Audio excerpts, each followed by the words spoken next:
պատմության տարբերակով կփորձեմ ներկայացնել։ Դուք գիտեք, որ 1995 թվականից սկսած 95 թվականը ներառյալ Հայաստանում բոլոր հանրաքվեները եւ համապետական ընտրությունները, ինչպես նաեւ մյուս բոլոր ընտրությունները անցել են բացարձակ կեղծիքներով եւ յուրաքանչյուր ընտրությունից ընտրություն ռեժիմը ավելի ու ավելի է կատարելագործել կեղծիքների իր գործիքարանը։ Ի վերջո արդեն վերջին երկու ընտրությունների, ճակերտավոր ընտրությունների ժամանակ ընտրությունների մեխանիզմը վերածելով իր վերարտադրության ուղղակի կատարյալ գործիքի։ Այլևս հասկանալի դարձավ մի խումբ ազգային մտածողություն ունեցող մարդկանց համար, ես հիմա կներկայացնեմ կոնկրետու մասին է խոսքը, որ այլևս այս ճանապարհով, այսինքն համակարգի ներսում, համակարգի թելադրած կանոններով, նրա ընտրություններով, նրա մեխանիզմով, նրա կուսակցություններով, այլևս հնարավոր չէ որևէ արդյունքի, որևէ փոփոխության հասնել հանրապետությունում։ Խոսքը վերաբերում է առաջին հերթին Արցախյան ազատամարտի հերոս Շիրայր Սեֆիլյանին, Շուշիի առանձնակի գումարտակի նախկին հրամանատար, Ասալայի գաղափարական թևի պատասխանատու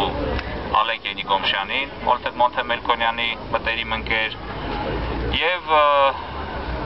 Արցախյան շարժման հիմնադիրներից Էմիլ Աբրամյանին։ Հետագայում շաբաթներ անց նրանց է միացել նաև այլ մտավորականներ, այդ թվում այսօրվա նախախորհրդարանի համակարգող պարոն Գարեգին Չուգազյանը, եւ սկսվել է այսպես կոչված մեր բոլորիս արդեն հայտնի մեր սարդարապատ շարժումը, որի անվանումը արդեն հուշում է, որ իրավիճակը գնահատել են որպես սարդարապատային եւ ուղերձ է պարունակել այդ անվանումը, որ կենաց մահու պրոցեսի մեջ ենք մենք գտնվում, որտեղ երկիրը մարդաթափ է լինում, կորցնում է իր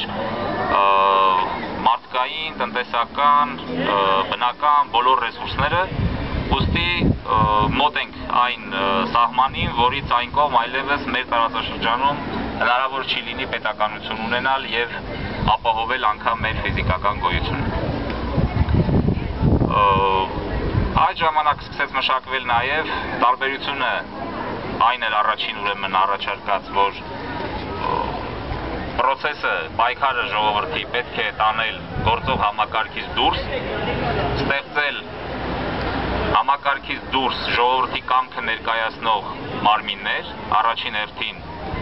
խորհրդարան, այլընտրանքային խորհրդարան, հետո համախմբվել դրա շուրջը, հեռացնել ռեժիմին, այնուհետև ինչ-որ անցումային փուլ նշանակել, անցումային փուլում անցումային կառավարում իրականացնել,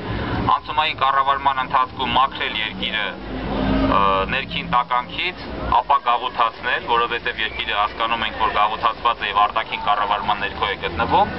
այնուհետև արտահերթ նոր սահմանադրություն ընդունել եւ արտահերթ ընտրությունների միջոցով արդեն կազմավորել